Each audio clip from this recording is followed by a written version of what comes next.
was this set. This is from the art journal. Whereas before, let me just bring in the pack, the empty pack. You see, this is the reinforcement, but the iris is the same. These come from the Planner Essentials die. So these ones go with the planners, the A5 planner and the Sidekick planner. So that's your Planner Essentials. Are designed, not exclusively, they're designed to go with the planners, but not exclusively. You can use them if you've got other planners too. The art journal ones are different. They are designed to go with, there's some junk journaling ones, but also some traveller's notebooks. And as I said to you right at the beginning, I'd never heard really of a traveller's notebook before. But when I found out what it was, I realised actually I own traveller's notebooks. I just didn't realise that's what they are. So this is the Bubble Flowers die set. It comes with this die, which you think, okay, that's what cuts the pages. So they are right size, and this die, this Bubble Flowers one, will cut the pages to fit the square XL refillable cover from Elizabeth Crafts. This one here is the square, and I've got the measurements for these as well. This one is the square, and this is 4.5 inch square. The square XL is 5.5 inch square. That's when it's the cover when it's closed. But there is also one that is smaller. It's like a 4.9 by 3.5. So there are 3 sizes in the refillable Traveller's Notebook. That's what the TN stands for. TN, Traveller's Notebook. Now, Traveller's Notebooks, what are they? Well, what they are covers which have elastic in them, and then you hook, and these are called signatures. I have learnt so much over the past couple of weeks doing these. These are called signatures. So you literally hook your signatures in to your Traveller's Notebook, and they're removable. So when you fill them up, you can change them, you can add to them, take things away. So this here will cut that and score it. And to be fair, you could cut them, but I found it quite useful because literally I know they're all the same size. I could cut multiples at a time. And I made mine. I've got this one, was from lots of double-sided, they're quite heavyweight papers, sort of thing I can junk journal on, you know, sort of collage on. Same sort of thing here. These were single-sided papers, these ones. But I interspersed it. These are just from like a kid's crafting drawing pad. I just sort of interspersed those. And this signature, I have used a combination. There's some cartridge paper, there's some mixed media paper, there's some watercolour. And this is the sort of thing I would do more inky stuff. The thing I like about these is they're not fixed in here. So if I wanted to take them out and work on them, I could. And I can have a whole layout. I find it sometimes in my journal, working across a page when it's on 2 levels of a book, if you get what I mean, it's quite difficult. So these literally just come out like this. You can, and you can find on the internet loads of book binding ideas to how to join your signatures. Like you could staple them, but there are lots of sewing techniques, proper book binding techniques. I personally like the idea of them being loose, so that if, you know, like I say, oh, I might decide I want to work on that, I can just pull that out, yeah, have that separate, and then all of that will just hook back into my Traveller's Notebook. Okay, now I'm going to take these signatures out so that I can show you the notebook itself, because I didn't have one, and I thought, well, if I'm going to show you these, then it would be nice. These, do you know what? I've only shown you that die. That is not just what you get. Let me show you before I get carried away. All of these dies come with this set too. This is the bubble flowers. So you get, this is just a very quick journal page that I did. Like I say, I don't normally journal with die cuts and things. It's on my inks and paints and all of that. But I quite enjoyed this, the simplicity of it. So this die cuts out the holes like the bubbles. You've got a signpost, which I've used there, a little bit of grass. This flower is this one here. There's more flowers here. There's a couple of butterflies, another flower. There's a padlock, which if you've got like, mine's quite textured, but if you've got a flat cover, you could put like a padlock effect on the front. This is amazing. It's like I said with the iris shutter die. And I did a video this morning that will be on YouTube with the pizza box die. It's just the other dies that come with these sets. It's just phenomenal. It's just lots of extras that really just make them value for money. So, yeah, so you get all of that as well. I'm going to put those to one side because, like I said, I didn't have a traveller's notebook. I didn't have anything that would fit them in, and I thought it would be a bit odd to just sort of leave them like that. So I'm going to show you how I made my traveller's journal. This, those eagle-eyed amongst you that have been crafting a long time will, when I say this isn't real, you'll probably realise what it is. This is faux leather. It's not even fabric. This is made from craft card and glycerin and inks, and I'm going to show you how to do that. That's why I wanted to make sure I had enough time. I'm not showing you the whole process, but I'm going to show you the stages you would go through to get to this, and then I will show you how to use your elastic, how to thread your elastic to create your bits for your signatures, and to create the sort of closure with this kind of bookmark. Okay, so I learned a few things while I was doing this, and I would, if I was making another one from scratch, I would do it slightly differently. I say slightly. What I would do, see what I did, I was like, oh right, okay, so it should fit in a 5.5 inch square book. So I thought, okay, right, what I'll do is I'll be clever. Not really, but I thought, well, I'll be clever and I'll cut my craft card down. I'll keep it the length because I think, that's fine, but I'll cut it down. And that was a big mistake because what happens is, because you're adding so much water into the cup, excuse me, I've got the cups there. You're adding so much water into the card, it kind of changes its shape, it kind of moves. And I ended up with something a lot smaller than I should have done. This is 5.25.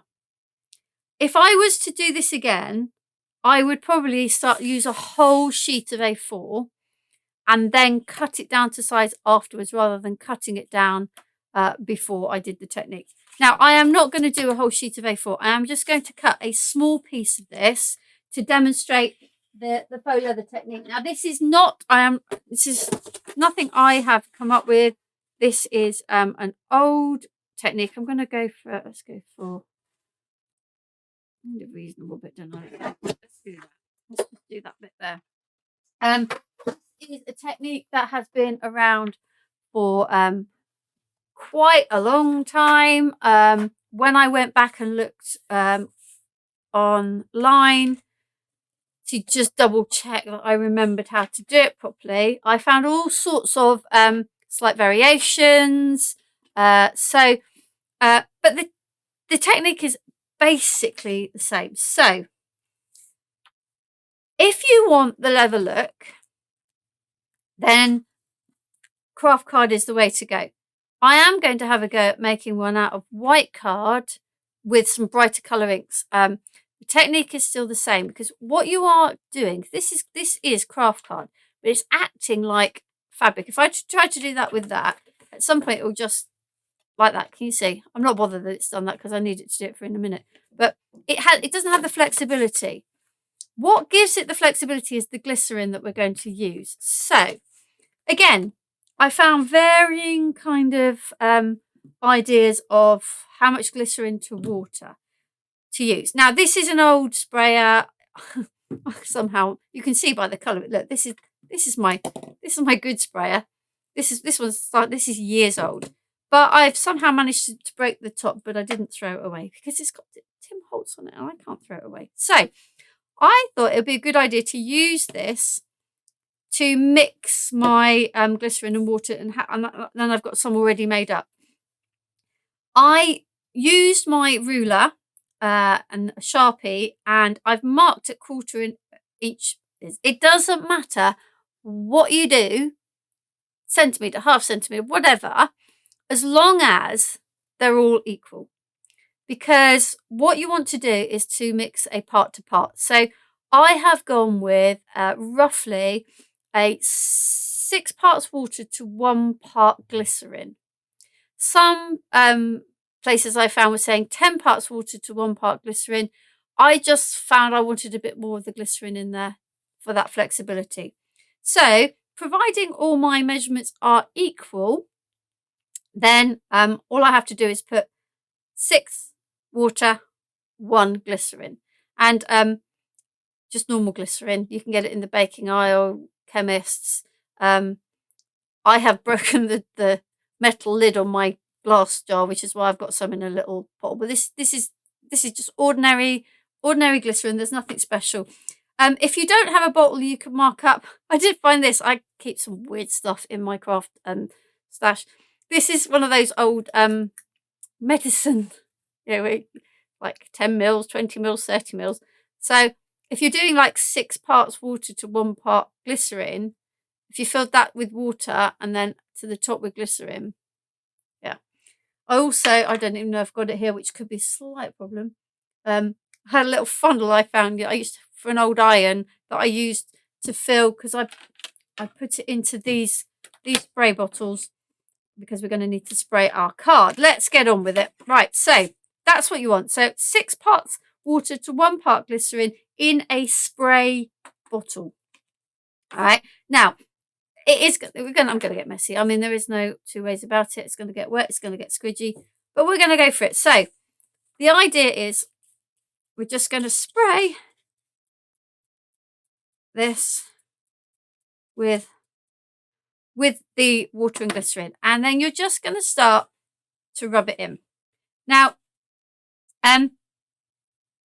you won't notice it while you're doing it, but afterwards you will really notice your hands. They don't feel greasy, but they do feel slightly softer.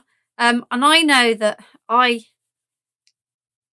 hand cream I still use is an Avon one, which has glycerin in it. So glycerin is not something, unless you may have an allergy, but glycerin is something that is used quite commonly in hand creams to soften. And literally that's what it's doing to the fibres of the card. So I've done that side. I'm just going to turn over, and we're going to do the same the other side. I'm going to just rub it in. And it's worth taking a bit of time over this stage, because if you don't get your card right, then you're not going to get that flexibility. You don't want to be scrubbing away at the surface. You don't want to be lifting the top of the card. And, if it is getting wet and it is going to start to pill, the little bits that start to come off it, just be careful. Okay, so I'm just going to go back on the other side, because I've still got a fair bit on my mat. I'm just going to go over it a little bit. Okay, and then those of you that've seen it before, you know how it works. If you've not seen it before, what I'm going to do is this. I'm going to scrunch it up, and then I'm going to open it out, and then we're going to have another little spray. I'd like to make sure I'm pointing the spray at the right end. Now you need to start being a little bit careful, and this is why I'm saying make it bigger than you want your end result, because this is where you can start to lose a little bit at the edge. You might start to tear it at the edge. You can see where I've scrunched it now that the water and the glycerin is getting further in to the card. Now, I have done two different things with I did two bits that I have stuck together for my traveler's notebook, and I can feel like I'm beginning to start to wipe the surface off of that. So I'm going to scrunch it once more and open it up again. And I'm not going to do any more because I can feel that it's starting to hill up on the surface. So I'm just going to clean up a little bit. This is where I can already feel my hands. Like I say, it's not sticky, but it's like, you know, when you put on a load of hand cream and your hands are quite different feel to them. If you look on this one, I have used an embossing folder. It's an old one. It's just a favourite one. I love this. It's an old A4 one. If you're doing this and you don't have an A4, if you've got a 6x6, you should be able to do it in 2 pieces. On this side, I didn't bother. Other than I did run it through the machine with the plates just to flatten it. Now, this might sound really weird, and it doesn't hurt your machine. You do it while it's wet. Just bear with me. This was just go through these mats. You do it while it's wet. So I have a really old, and I think this one's still on the website, but it's something you might have. I'm just doing it for the sake of showing you. You literally run this through your machine, and yes, it's wet, and so yes, it's going to squidge. So you just have to be careful when you take it out. So I'm going to run this through.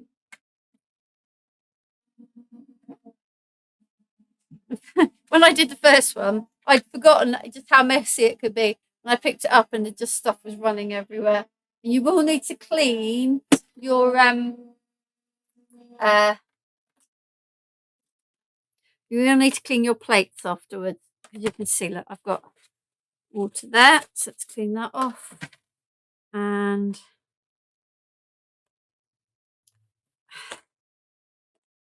water in my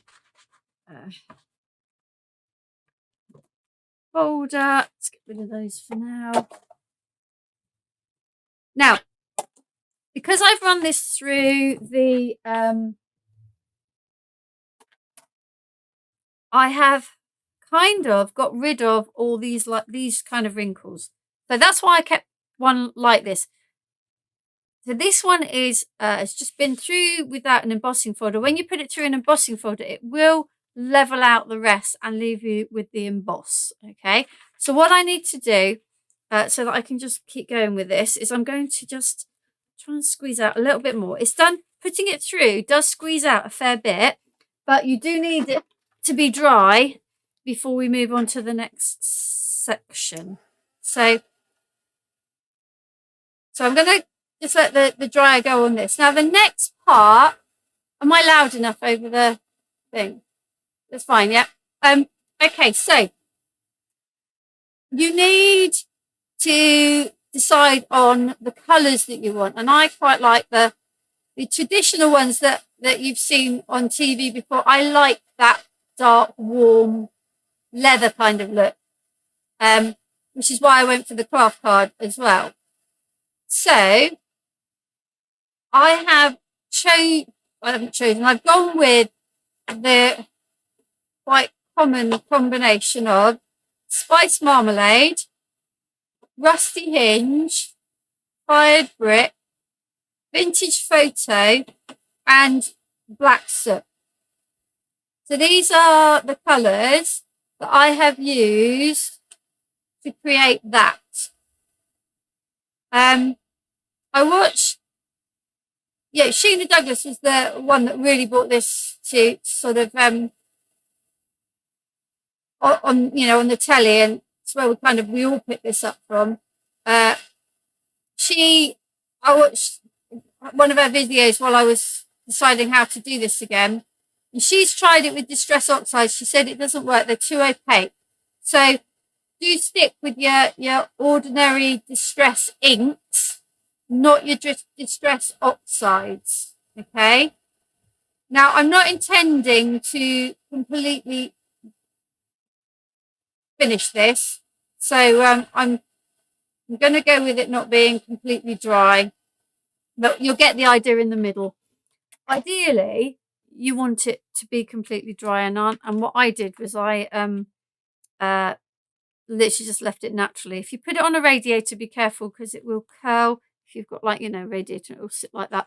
So try to, if you can, just let it dry naturally flat. But we're gonna go with this anyway. Now, you see me use my Distress Oxides a lot, and I always use brushes. I love my brushes with my Distress Oxides. I do not like brushes with Distress inks. I don't know why. I have tried them both. I have a blog post from last year, I think, where I had a bit of an experiment with different papers, different applicators, and I just couldn't get on with anything other than cut and dry for my Distress inks. And in fact, I have a massive box at home.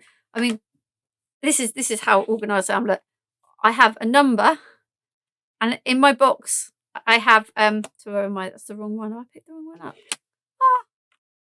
That's black soot. There we go. Look, number 10 black soot. So in my box, number 10 black soot. So I am that sad. Whereas I don't with my brushes, I do have an individual piece of cut and dry for every single Distress ink that I have. Right. So start off with your lightest. Now,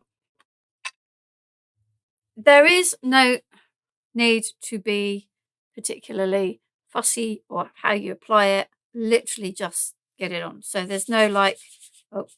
Now, these bits are coming off my cut and dry from where I did it before. So these bits, can you see on my thing? These are off of the card. They're not a major issue. Just be careful not to rub too hard,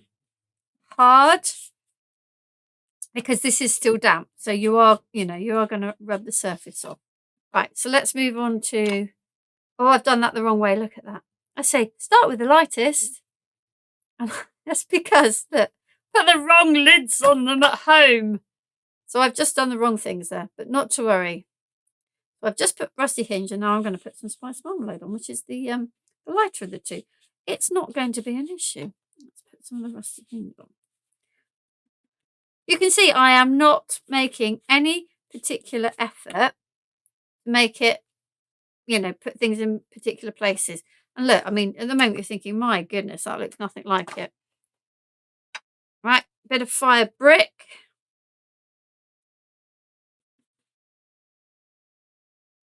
And this is where, with the embossing, it really picks up your embossed parts. If you haven't embossed and you've just left it with the crumples from where you crumpled it up, that's where you get this kind of really old worn leather. That literally is just the crumples from the paper. I'm not going to... Right, and then, now this is the one, and this is, you can see I've got the bits all over my pad. And it's not the pad per se, it's the from the paper. Now this is the one where you want to take a little bit more time. This is the one where you want to be getting a more of a coverage, not just in bits and pieces. You really want to try to get this now over. I feel like I'm molting all over here. I'm not bothered. It's not hurting either my pads or my things or me. So I'm going over all of this with my vintage photo.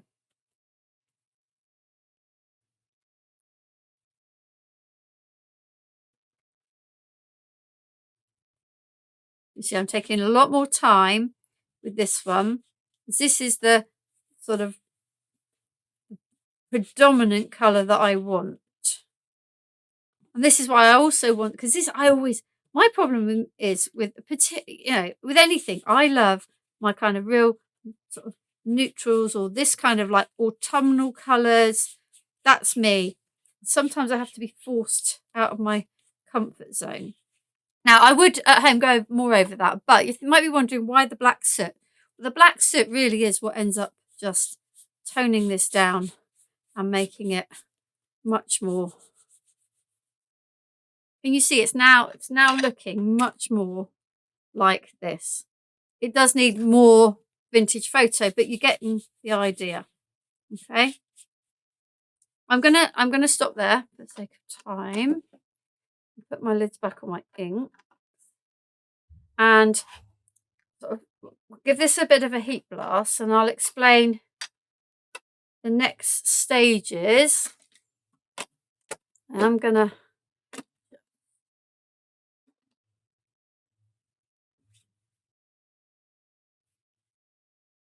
I am going to clean it up because make sure I know I normally use rice paper, but I'm just going to clean it up very quickly today.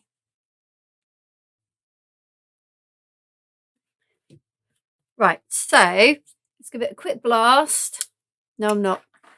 Oh, I've got one of those heat guns that when it gets to a certain temperature, shuts down.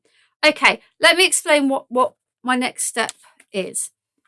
So I had 2 separate pieces of craft card, and I glued them together because I wanted 2 different looks, and I also wanted to have a little bit more rigidity on it. So you can do it with a good strong PVA, or if you've got any book binding type glue. I think Pinflair do one. I think one I used was Paper Pantry. Just something that's going to give a really good adherence between the 2. And then to make sure it's stuck, I don't know what I've done with my brayer, but oh, there it is. To really make sure the 2 are stuck, I went over and over it with my brayer and then left it to dry. Okay, it's really important you leave it to dry. Once it's dry, you can then look along the edges, and I may still have a few bits to see if there are any bits that have lifted. And actually, I think I might caught all of mine. And if there are, I just literally went in with my Cosmic Shimmer acrylic glue, literally squirted stuff in, and then over it with the brayer again to really squash the 2 together. Okay, so that's how I put the 2 together. Because remember I said that I cut them down, because they go through with the water, they go through the embossing folder. They didn't end up the same size, so I had to trim them once I stuck them together. And then I went round with a bit more ink. So that's the next stage. So imagine I've got another piece stuck there. The next thing to do to make it more durable is you want it to be wipeable. You don't want, this is water based. If I was to drop water on it, you know what happens with distress inks, just oxide. You drop it on and it, lovely effects, but really not what you want to be happening on your traveler's notebook cover. So you need to make this a little bit more waterproof. Now there are plenty of things on the market that you can do it with. Mod Podge is one that probably a lot of people have. People may have decoupage mediums glues like Mod Podge that do the same job. They stick and they seal. You can probably use things like gels, you know, if you've got any transparent gels, if they're thin enough. I have the one I've got is the Cadence Satin Decoupage Glue, and the way I found the best way to put it on, and again this is going off the videos, particularly Sheena's, you know, all hail to Sheena for this technique, because she was the one that really sort of brought it to us. Just an ordinary sponge. If you try to brush it on, this is wet, this is water based, and all you're going to do is smear it. So you'll see I'll end up with ink on here, so I'm just going to literally with a sponge. And a sponge also means you can get into all the bits. There you go, see the ink is coming off. If I was to be brushing that, I would not just be taking some of the ink off, I would actually be spreading it around. So again, I'm not going to do it all, but that is how I coated all of this, and that's why it's got that kind of slight sheen to it. It's satin, it's a satin finish, and I do quite like a satin finish. But whatever you've got. Mod Podge do an awful lot of finishes. I know they've got a glittery one, so if you're into your sort of glittery finishes, matte, gloss, yeah, whatever, just something that is going to make it a little bit more sturdy. Okay, so we're going to put that to one side. So that is literally how I made the base of the book. Done. Now we need to make it into the actual journal. So I am going to grab a couple of other things. This is another thing from trawling the internet. The internet is an amazing place, providing you know what you're looking for. But just by this one I came across while I was looking for faux leather, and I was looking for faux leather journals. And this lady didn't use this technique; she was using proper faux leather. But she had an amazing tutorial on how to create this kind of binding for a journal. So I will, when I blog this, I will put that link on if you want to go and have a look. So I kind of adapted her measurements, and I made myself a template on paper with all the measurements. I put it onto card, and then because I cut it down, it didn't work quite the way I thought, but it's still okay. I can still use this. So what I need to do is to put it sort of face down. This one's better. This is why I left this one for demoing to you, because this, if you look, I ended up cutting up quite a little bit off of this one, but it still worked. I would, what have I said this is? It's for 5.5. I would, in future, I would make this at least 6 inches, because I feel that these are a little close. All right, you need them. Aha, that's something we haven't done yet. I will show you that in a minute. You need them. I'm just going to grab a piece that I've cut. This is cut with this die, and I'll show you that right at the end. You need these holes to be just outside of the edge of the paper, otherwise it's not going to catch. So this one got a little bit close. So I need my white gel pen. Where's my white gel pen? This is the only thing that would show up on this. And I put this on the front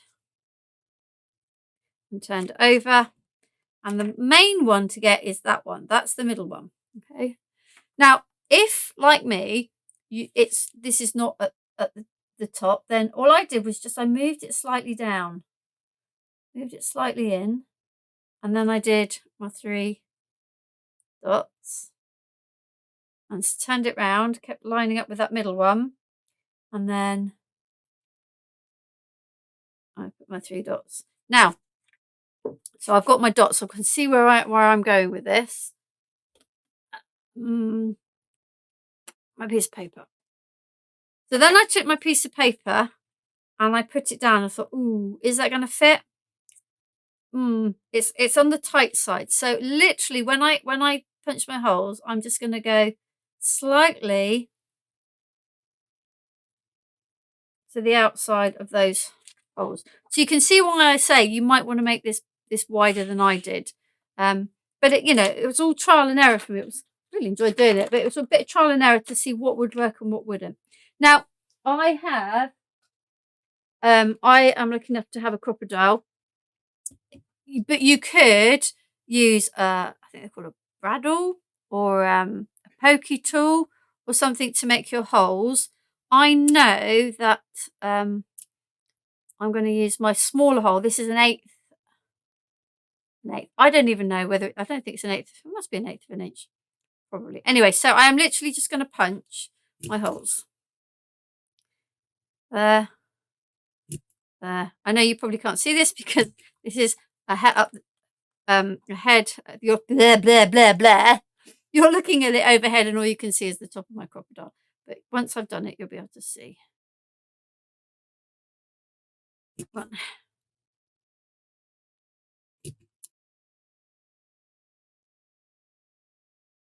And then the one in the middle.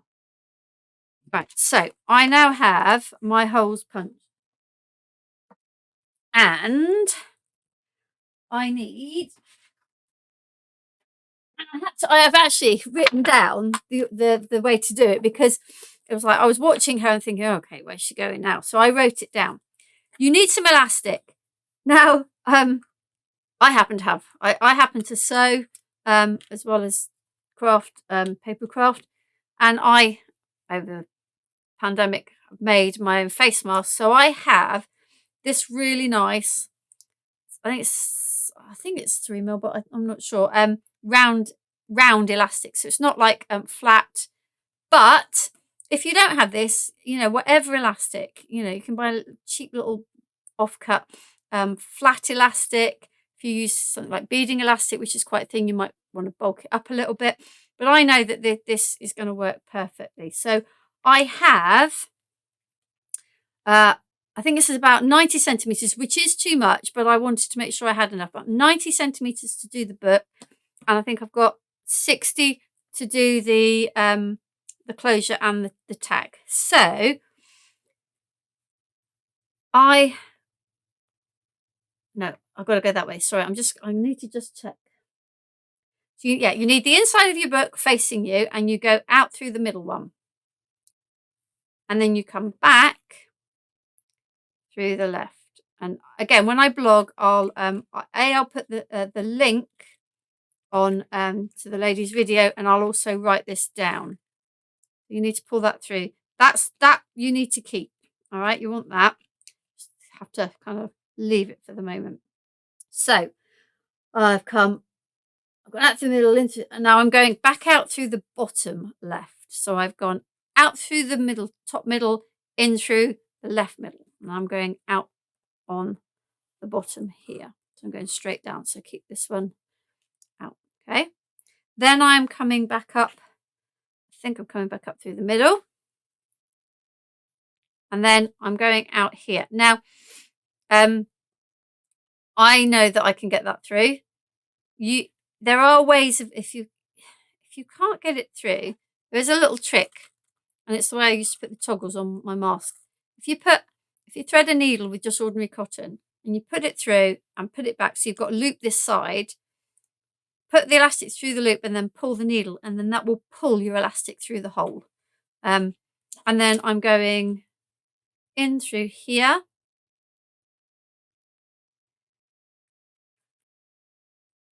And out through there. Okay, so I've now got my 3 things. And then back up through the middle here. Again, I know I'm lucky enough this is going to go through. Okay, so now you just need to join these two. Now, I'm not going to fuss and faff with it now, but what I would suggest you do is before you fix this, you make up your signatures, which I'll show you in a moment. Put them in and just check that you've not got it too tight or too loose. You want it tight enough that it's going to hold, but you don't want it so tight that you're not going to be able to get things underneath. So literally then all I'm going to do is a knot here. And yeah, the knot doesn't look great, but actually you don't see the knot once you've got your signatures in. So that's the inside. Okay, so this other piece is for the closure. Okay, so what you need to do here is to poke it through from the middle to the outside and then back through to the inside to create the loop.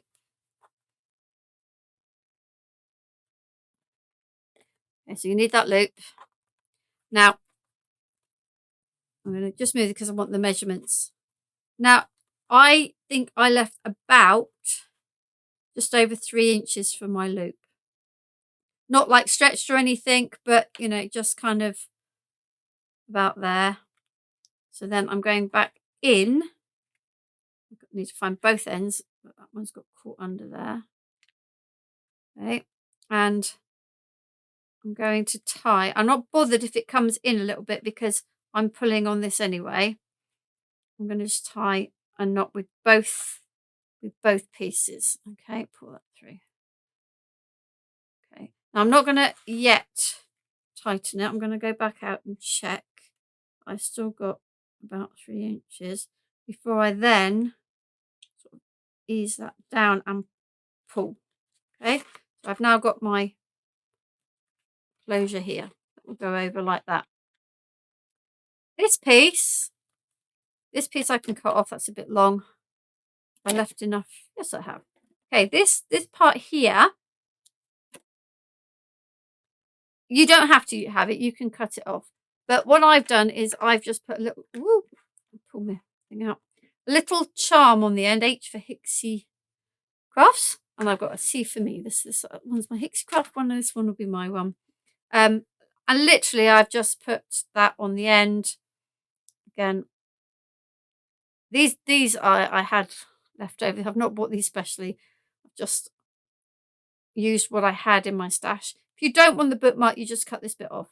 Okay, so I'm going to pull that nice and tight and then trim that bit off. Right, so that's your cover done. Excellent. Right, let's look at the pages, the signatures. How am I doing for time? Ooh, not bad, not bad. Right, so this die, like I said, it is the purpose of it in this set is to create the pages for the signatures for your traveler's notebook. For this, in this particular die, it's for the XL traveler's notebook. There are, as I said, there's 2 others. There's a smaller square, and then there's a sort of a more of a sort of portraity one.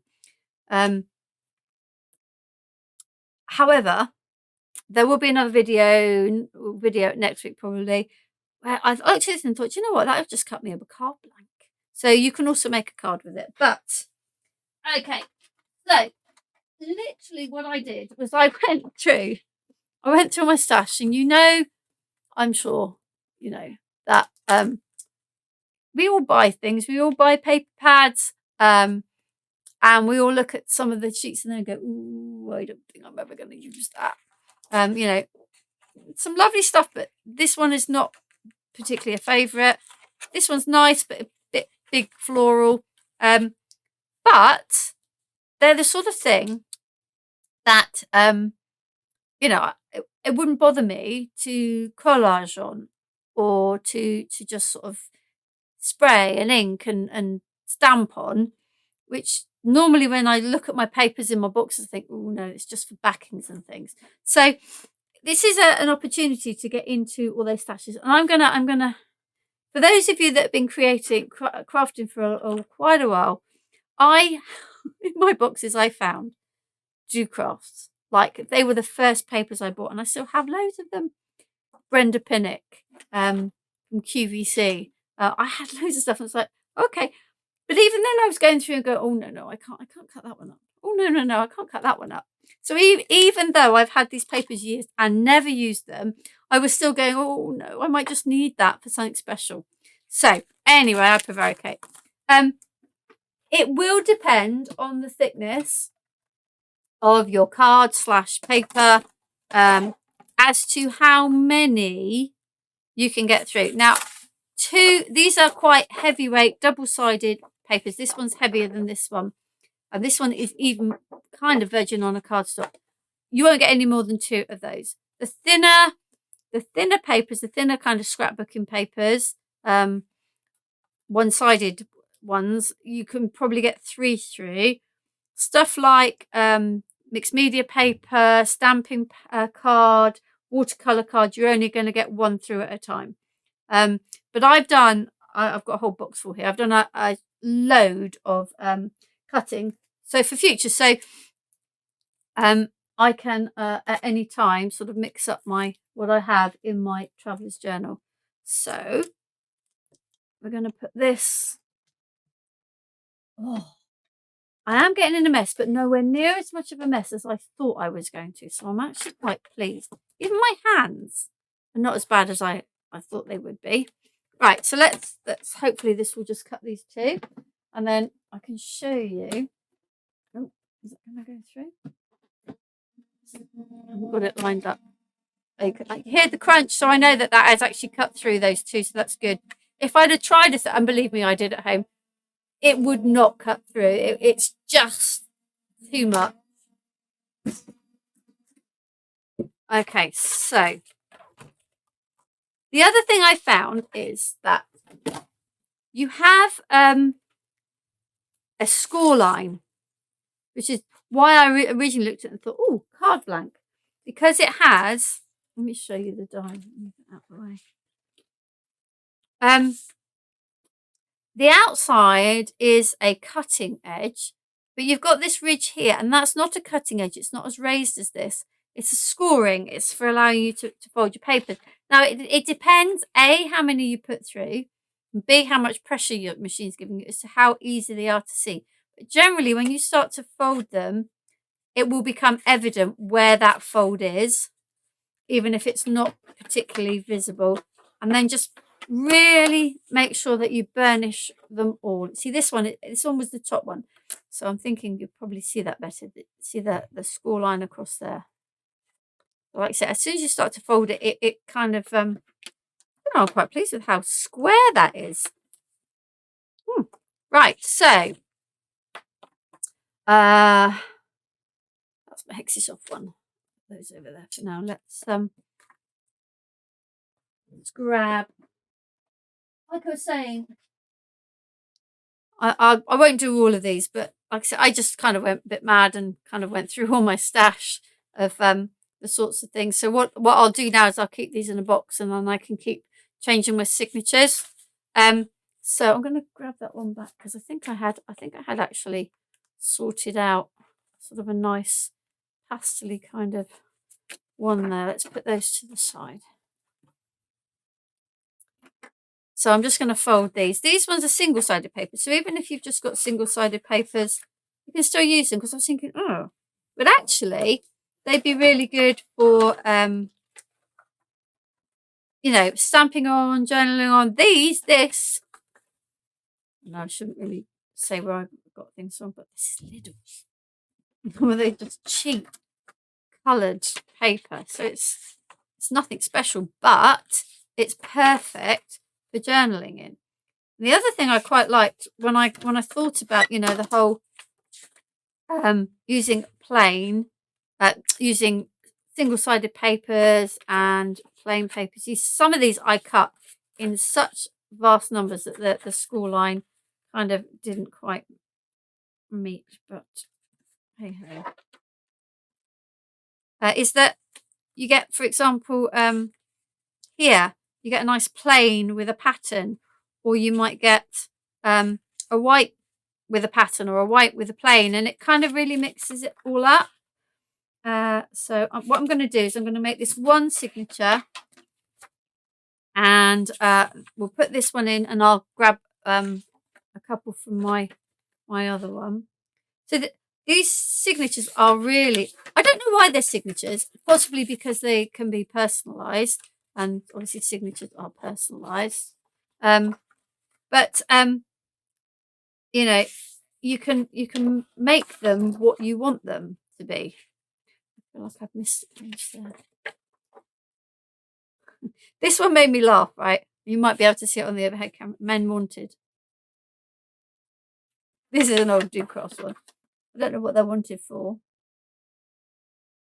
Every locality throughout the United States. I'm not going to keep reading that. But yeah, so just pick out all your old scrapbooking things. So there we go. There's a signature. It depends how fussy you are as to whether you feel like you'd want to trim those off. I quite like the fact that they're fanning out like that, and I can see the colours. So I'm going to put that one in. I'm going to put this one in. This is the one where I've got my mixed media papers, and this is the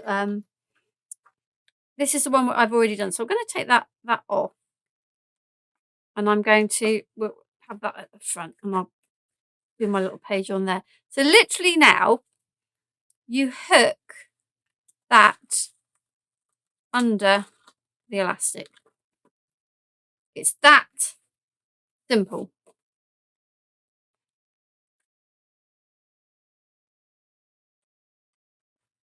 Literally hook them under the elastic, And there's my bookmark, so I'm keeping that out of the way. Hook it under the elastic, put the bookmark down. I've left that quite long compared to the other one. And then that goes around, and that's your traveler's notebook. Okay. Now, I know we're pretty much at time, but I am just going to show you the dies here very quickly. I've got this takes me no time to do, so bear with me just for another 5-10 minutes and we will finish this off properly. Yeah, sure. If you can find the bit. Here we go. I've got all the bits of card cut here. Okay. So I'm going to go on this. The colours work just as well on this as they did on that green. That bit goes there. That's the bit I'm going to cut my signpost from. Literally going to run these through really quickly. The green, I'm going to cut the flower. The craft, signpost is in there. So many dies in this. That it. Oh yeah, and then I'm going to just show you this bubble one that cuts. I mean, there's still so much I want to do just with this die set. Next week, hopefully I've got another amazing set that I've got to play with. Now let's literally run this through quickly and show how quick it is to put a very simple little page. I love the signposts on this. Oh, I know what I haven't got on there. I want the grass, don't I? Find the bottom of my signpost. I'll stick that there. Okay. Oh, this is where I'm starting to go. I'm ending up like working in like a 6-inch square. You know what it's like. You know what it's like.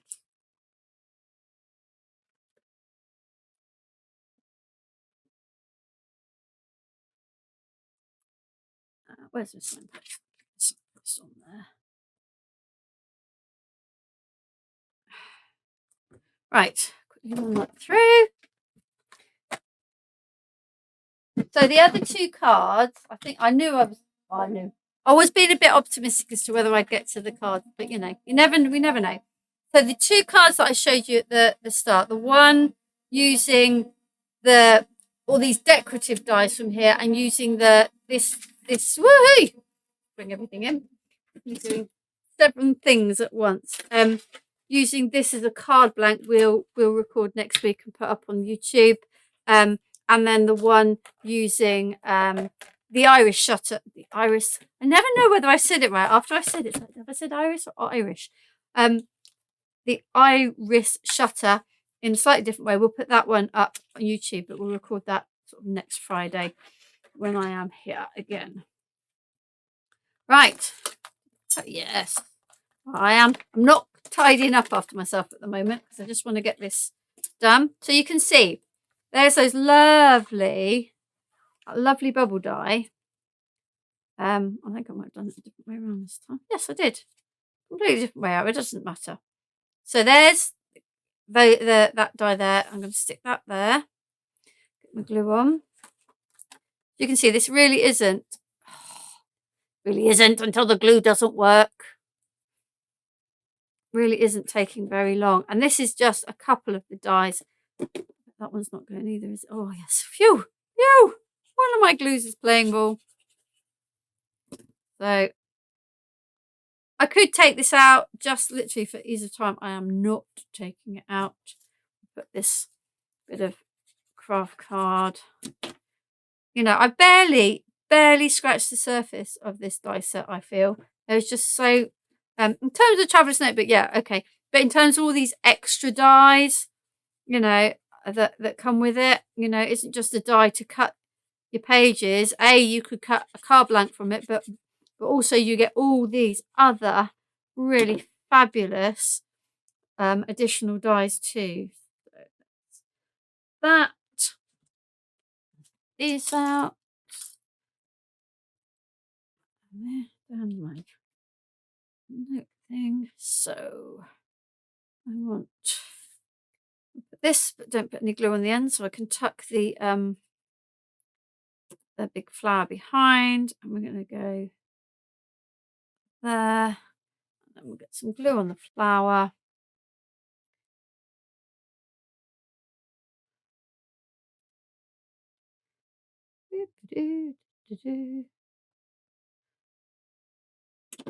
And just want to tuck it under there so it looks like it's kind of growing around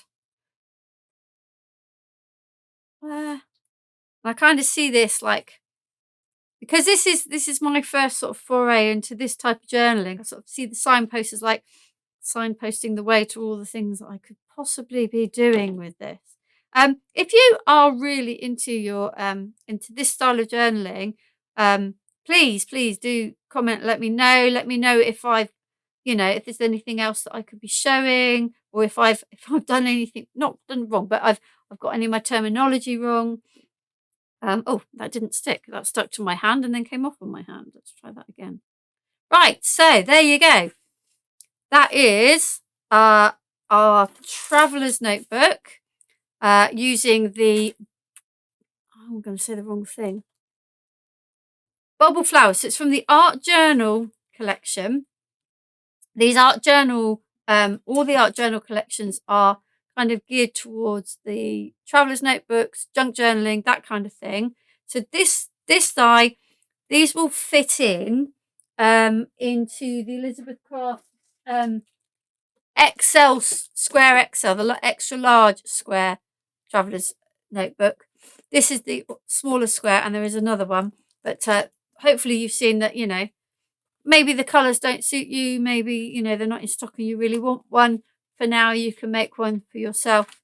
Yeah, hopefully you've enjoyed that. I have thoroughly enjoyed myself today.